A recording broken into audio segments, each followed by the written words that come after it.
Hello everyone, welcome to my channel Indian mom in Canada. Neha, कैसे हैं आप सब? उम्मीद करती हूँ आप सब बहुत अच्छे होंगे। मैं भी बहुत अच्छी हूँ। आज मैं आपके सामने एक बहुत ही मोटिवेशनल स्टोरी लेकर आई हूँ।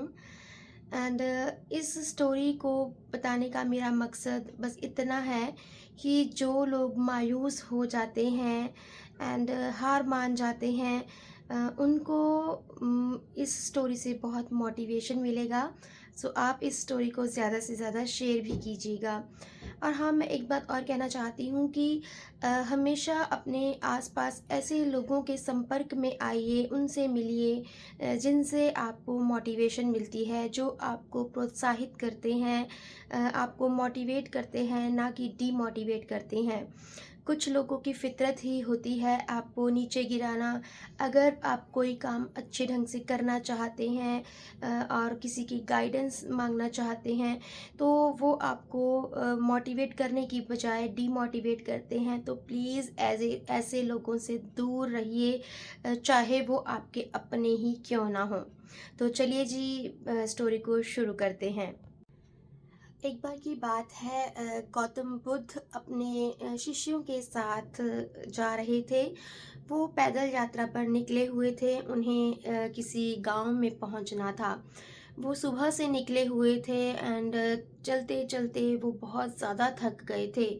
तो उनके एक शिष्य ने कहा कि बुद्ध जी, हम थोड़ा सा आराम कर लेते हैं, बहुत ज़्यादा थकावट हो रही है। अगर हम आराम कर लेंगे तो आगे का सफ़र बहुत इजी हो जाएगा। महात्मा बुद्ध भी बहुत थक चुके थे। पहले उन्होंने सोचा कि हाँ, आराम कर लेते हैं, बट फिर उनके माइंड में आया कि नहीं, अगर आराम करने बैठ जाएंगे तो फिर हम अपने लक्ष्य पर नहीं पहुंच सकेंगे। फिर उन्होंने अपने शिष्य को बोला कि नहीं, मुझे पता है कि हम सभी थक चुके हैं, पर अगर हम आराम करने बैठ गए तो रात हो जाएगी एंड हमें नेक्स्ट गांव में पहुंचना है, जहां पहुंचते पहुंचते रास्ते में जंगल भी आएगा और रात को जंगल में से गुजरना बिल्कुल भी सेफ नहीं है। तो हमें चलना ही चाहिए। तो जैसे ही वह चलना शुरू करते हैं, उन्हें एक रास्ते में किसान मिलता है जो अपने खेतों में काम कर रहा होता है।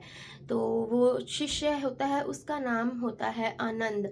वो उनसे पूछता है कि वो वाला गांव कितनी दूरी पर है। तो वो बताते हैं कि ऑलमोस्ट आप पहुंच ही गए हैं। तो उनको बहुत मोटिवेशन मिलती है, उनको बहुत हिम्मत मिलती है। तो वो फिर बड़े जोश के साथ चलना शुरू करते हैं कि चलो, अब तो पहुंच ही गए हैं। वो 2 किलोमीटर से भी ज़्यादा का सफ़र तय कर लेते हैं, पर फिर भी गांव नहीं आता। तो फिर उन्हें रास्ते में एक और इंसान मिलता है जो अपनी गाय भेड़े अपने घर की तरफ ले जा रहा होता है। तो उनसे भी पूछा जाता है कि वो वाला गांव कितनी दूरी पर रह गया है। वो भी यही बोलता है कि बस आप पहुंचने ही वाले हो, 2 किलोमीटर का सफ़र रह गया है, फिर आप पहुंच जाओगे। तो उनको फिर हिम्मत मिलती है। वो आगे जाते हैं, वो बहुत ज़्यादा सफ़र तय कर लेते हैं। फिर उनको एक बुढ़िया मिलती है एंड उनको लगता है कि हमें तो उन दोनों लोगों ने बताया था कि बस इतनी दूरी पर ही गांव है, पर अभी तक तो गांव नहीं आया। तो फिर वो उस बुढ़िया को भी बताते हैं। वो कहते हैं नहीं नहीं, उनको कोई गलतफहमी हो गई होगी, बट हाँ, अब आप बस पहुंचने ही वाले हो। अब रियली 2 किलोमीटर का सफ़र रह गया है। तो फिर वो चलते रहते हैं। फिर उस शिष्य को बहुत गुस्सा आता है। वो महात्मा बुद्ध जी से पूछता है कि हम इतना ज़्यादा चल लिए हैं, अभी तक गांव नहीं आया। तो महात्मा बुद्ध जी उसको कहते हैं कि हाँ, हम 20 मील तक चल चुके हैं, पर गांव नहीं आया है। तो वो फिर शिष्य जो होता है, वो शिष्य उनसे पूछता है कि उन तीनों ने हमसे झूठ क्यों बोला। तो गौतम बुद्ध जी मुस्कुराते हैं और उसे बताते हैं कि नहीं, उन्होंने हमें झूठ नहीं बोला, वो हमें डीमोटिवेट नहीं करना चाहते थे। अगर वो पहले ही बोल देते कि अभी तो 40 मील का जो रास्ता है वो पड़ा है गांव तक पहुंचने के लिए, तो तुम वहीं पर हिम्मत हार जाते और वहीं पर बैठ जाते। अब तुम सोचो कि उन्होंने 2 किलोमीटर करके बोला, बट हम 20 मील तक आ चुके हैं। अगर वो पहले ही आपको कहते कि आप कर ही नहीं पाओगे, पाओगे, रात हो जाएगी, घना जंगल भी आ जाएगा, तो तुम हिम्मत भी नहीं करते। तो इस पर वो शिष्य मुस्कुराया एंड गौतम बुद्ध जी ने सभी को, अपने शिष्यों को यही बताया कि हमें अपने लक्ष्य से कभी भी भटकना नहीं चाहिए। जिस मंजिल तक पहुंचना है उसको पार करने का रास्ता आसान नहीं होता, लंबा होता है सफ़र, बट हमें उस रास्ते को तय करना है। और रास्ते में अगर हमें ऐसे इंसान मिलें जो हमें मोटिवेट करते रहें, हमारी मतलब हमें प्रोत्साहित करते रहें कि आप कर पाओगे, थोड़ा ही रह गया है, तो डेफिनेटली आप कर पाओगे। हाँ, अगर आपको रास्ते में ऐसे इंसान मिलें कि नहीं ये नहीं हो पाएगा, अभी तो बहुत मुश्किलें आएंगी, जंगल आएगा या जो भी रुकावटें आएंगी, तो आप वहाँ पर अपना मनोबल गिरा दोगे, आप उस रास्ते को पार करना ही नहीं चाहोगे। तो हमें ऐसे लोगों से दूर रहना है। ऐसे लोग हमारे आसपास बहुत ज़्यादा तादाद में पाए जाते हैं, मोटिवेट करने वाले लोग बहुत कम होते हैं।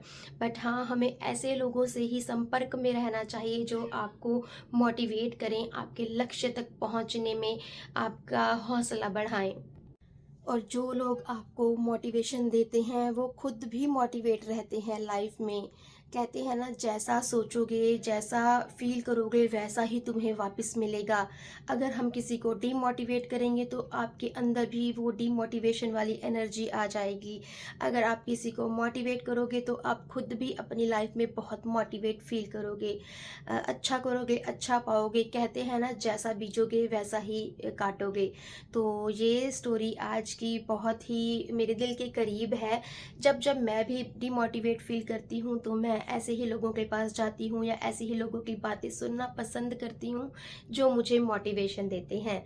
तो आई होप आपको ये वीडियो अच्छा लगा होगा, ये स्टोरी अच्छी लगी होगी। तो प्लीज़ मेरे चैनल को लाइक कीजिएगा, सब्सक्राइब कीजिएगा एंड मैं मिलती हूँ आपको अपनी नेक्स्ट वीडियो के साथ। Till then bye, stay happy and healthy and yes, thanks for watching.